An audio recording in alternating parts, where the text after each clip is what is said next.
नमस्ते मेरे युवा दोस्तों। क्या आपने कभी सोचा है कि लाखों साल पहले हमारा ग्रह कैसा दिखता होगा?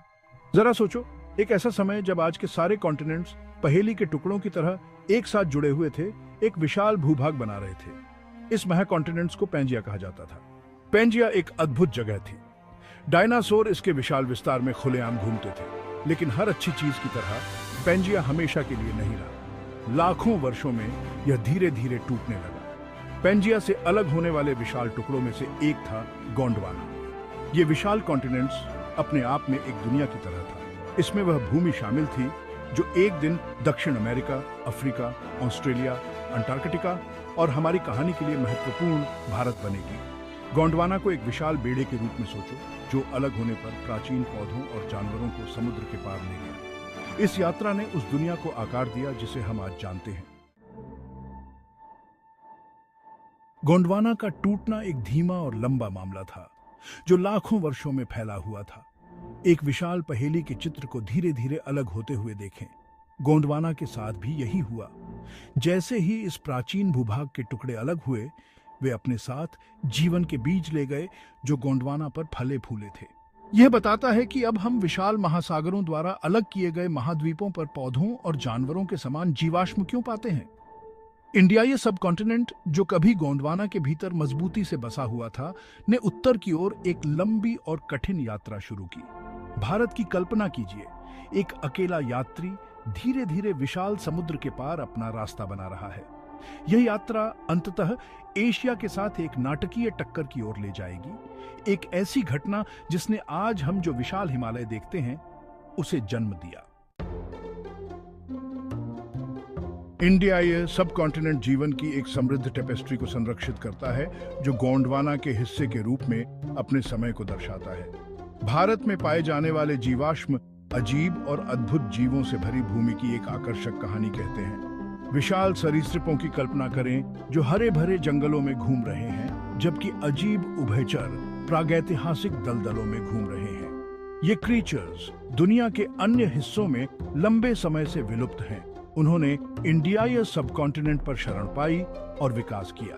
ग्लोसोप्टेरिस फॉसिल्सों की उपस्थिति प्राचीन भारत को गोंडवाना से जोड़ने वाले सबसे महत्वपूर्ण साक्ष्यों में से एक है। एक प्रकार के विलुप्त बीज फर्न के ये जीवाश्म भारत में और साथ ही पूर्व गोंडवाना महाकॉन्टिनेंट्स के अन्य हिस्सों में बहुत आयत में पाए जाते हैं। ये दुनिया के विपरीत दिशाओं में पहेली के मिलते जुलते टुकड़े खोजने जैसा है। भाग 4, गोंड सृजन की कहानी। सदियों से मध्य भारत के गोंड जनजाति ने दुनिया के निर्माण और मानव जाति की उत्पत्ति के बारे में कहानियां सुनाई हैं। ये कहानियां प्राकृतिक दुनिया के साथ गहराई से जुड़ी हुई हैं, चीजों की भव्य योजना में हमारे स्थान पर एक अनूठा दृष्टिकोण प्रदान करती है। गोंड पौराणिक कथाओं के अनुसार पहले ह्यूमंसों का जन्म आकाश देवता और पृथ्वी देवी के मिलन से हुआ था। इन दिव्य प्राणियों ने हरे भरे जंगलों, जगमगाती नदियों और जीवन की प्रचुरता से भरी दुनिया का निर्माण किया। गोंड मानते हैं कि ह्यूमंसों का पवित्र कर्तव्य है कि वे प्राकृतिक दुनिया की रक्षा करें और सभी जीवित चीजों के साथ सद्भाव में रहें। प्रकृति के प्रति यह गहरा सम्मान उनकी कला, संगीत और दैनिक जीवन में परिलक्षित होता है। भाग 5, प्राचीन मान्यताएं आधुनिक विज्ञान से मिलती हैं। जबकि प्राचीन मिथक और आधुनिक विज्ञान अलग अलग दुनिया लग सकते हैं, वे दोनों एक सामान्य लक्ष्य साझा करते हैं: ब्रह्मांड में हमारे स्थान को समझना। विज्ञान प्राकृतिक दुनिया के रहस्यों को उजागर करने के लिए अवलोकन, प्रयोग और विश्लेषण का उपयोग करता है।